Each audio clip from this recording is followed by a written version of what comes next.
Welcome to the Carriker Chronicles, the People Show. Check the Pulse of Husker Nation, brought to you by Nebraska Spine Hospital.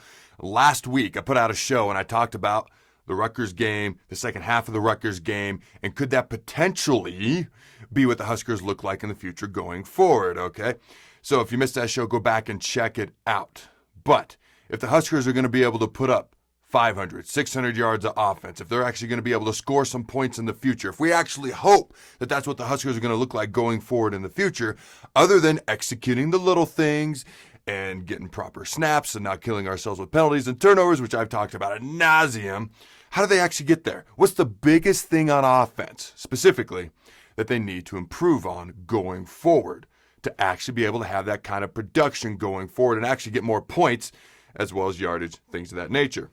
For me, they actually ran the ball pretty well, okay? Now, you can always get better, but they ran the ball on average 42 times a game. That's a concerted effort to run the football, ladies and gentlemen. They averaged 201 rushing yards per game. That's not bad, okay? That's pretty good. You can always get better, but that's pretty good in my book, okay?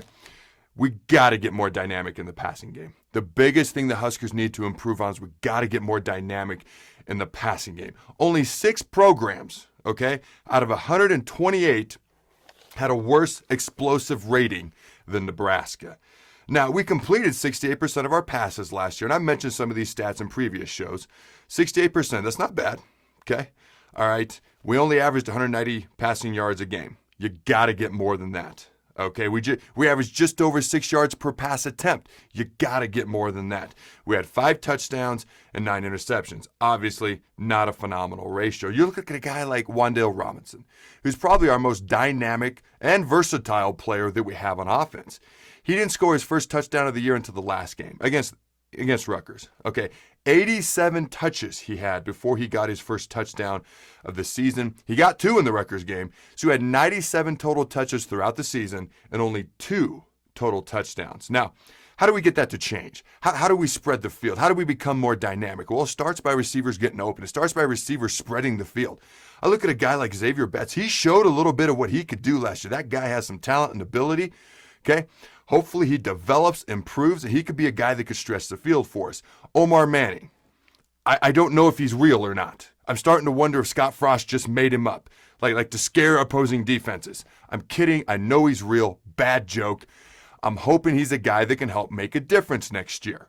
Okay, you got Xavier Betts. You got Omar Manning. A guy like Thomas Fedone coming in. He's a true freshman. I get it. Okay, but if you watched him, he's got talent.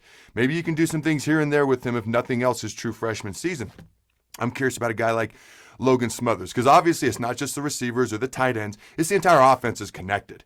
Okay, you got the quarterback. All right, Adrian, towards the end of the year, was our starting quarterback. I don't know what's going to happen with him. I don't know what's going to happen with Luke. Is it going to be one of those guys? I'm curious to see what a guy like Logan Smothers can do. If you watch his high school highlight film, the guy is a legit dual threat quarterback. I'm curious to see what he can do, how he figures into this quarterback battle. Maybe Luke wins the starting job. Maybe it's Adrian. Maybe it's Logan. I don't care. I'll say the same thing I said all last offseason. I want a quarterback battle, a legit one, and whoever earns it.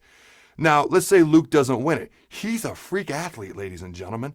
It's only actually his 3rd year of playing quarterback. His freshman, sophomore year, his brother played quarterback at Valor High School in Colorado. His junior year, his split time, so he started his senior year. His redshirt year, he played quarterback in this past year. It's only his 3rd full year. So he could go to another position, potentially if needed, and make a big impact there. Now, one thing that would help is making a more concerted effort to run with our running backs.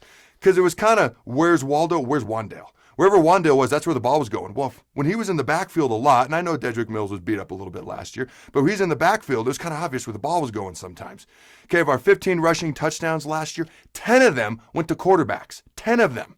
Okay, we got to get the ball to our running backs more consistently.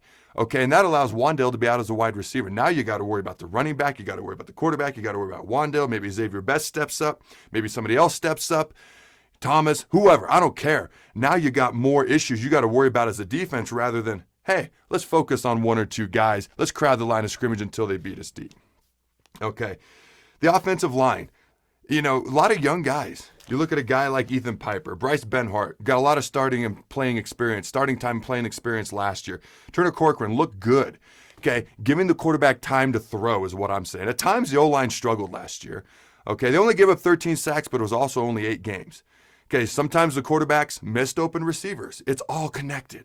The offensive line giving the quarterback time, the quarterback finding the open receivers, the receivers getting open. It's all connected, ladies and gentlemen. But to me, in my humble opinion, by the way, this is still my favorite Herbie Husker of all time. All right, that's the biggest thing the Huskers offense need to improve on going forward. Until next time, Husker Nation, go Big Red. Happy New Year, and always remember to throw the bones.